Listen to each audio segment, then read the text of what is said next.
Went 42-37-1 in 5 seasons, leading the Eagles to the only Super Bowl title in team history before going 4-11-1 in 2020. Quite the turnaround. Owner Jeffrey Lurie said the decision to move on from Pederson was not specific to quarterback Carson Wentz or one position group, focusing instead on the regression of the offense overall. But Stephen A., do you think this was the right move to fire Doug Pederson?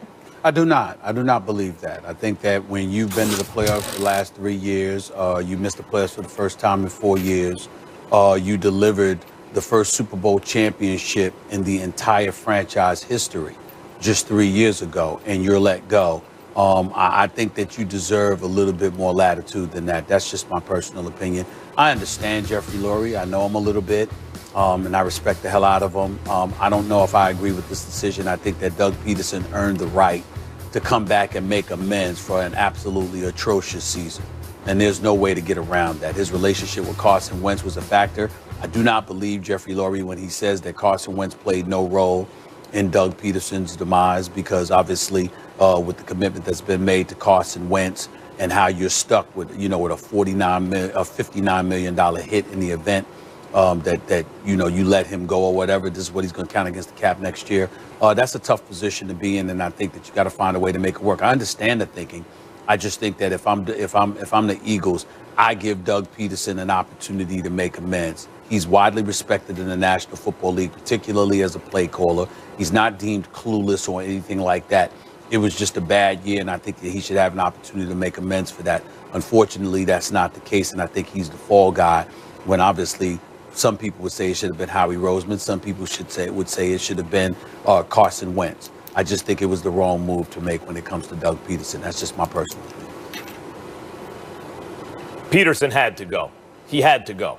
And apparently, Stephen A., from what I understand, he wanted to make Press Taylor, who's the passing game coordinator and quarterbacks coach, he wanted to make him offensive coordinator because Doug Pederson, I think foolishly, is trying to fix Wentz, right? So clearly his firing is because he's the fall guy. They need a fall guy. They're going to make Pederson the fall guy. Really, his mistake was the time to stand up to Jeffrey Lurie, the time to stand up to ownership and management, GM Howie Roseman, and say, no, this is what I have to do. I need to be able to pick my own staff, which he has not been able to do, was right after he won the Super Bowl, or even after the defense of the Super Bowl, which was a great title defense, right? Like, with Nick Foles, again, they go to Soldier Field and they beat the Bears, and they go to New Orleans and come one dropped pass away from getting to the NFC Championship game. So, that's the time when you have leverage to stand up and say, wait a minute, I need to be able to choose my own staff. This is what I need to be able to do. He didn't. He let that go by. It got worse and worse, and frankly, now didn't have the leverage to say, make this guy my guy, and he becomes the fall guy. No, my problem is not, though, getting rid of Pederson. My problem is, what's Howie Roseman still doing there? I mean, obviously, Carson Wentz is done.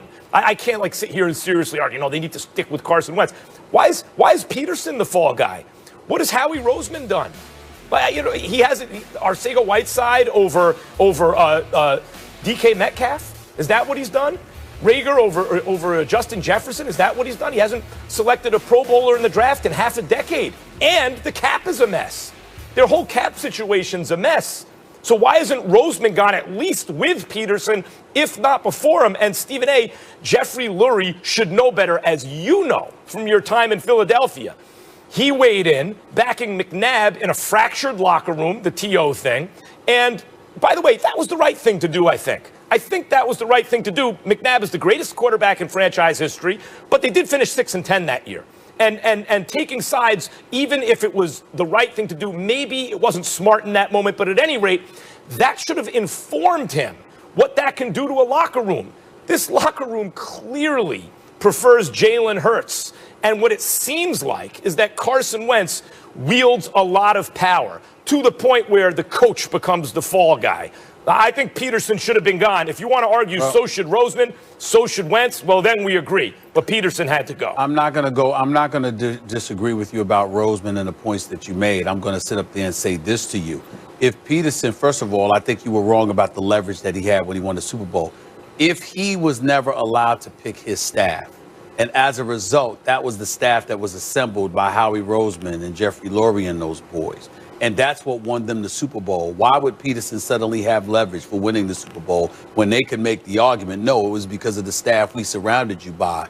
The fact that we picked this team and we delivered the Super Bowl championship. Why do we need to change course now? I think that would be the argument against Pederson having the leverage that you alluded to him being in a position to have. So I disagree with that. That's number one. Number two, when we talk about Roseman, no disagreement there because your points are valid. What I would say to you is because Pederson didn't have that kind of clout, that's a reason to give him a pass because he was subjected to being forced to deal with circumstances that were out of his control, that was not of his doing. And so as a result of that, why point the finger of blame at him when it's clear that that wasn't the case? Unless Jeffrey Lurie, who obviously is the owner and he would know better than any of us, it wasn't that way for Pederson. That's why Pederson is gone, because he gave the power to Pederson, power that we may not have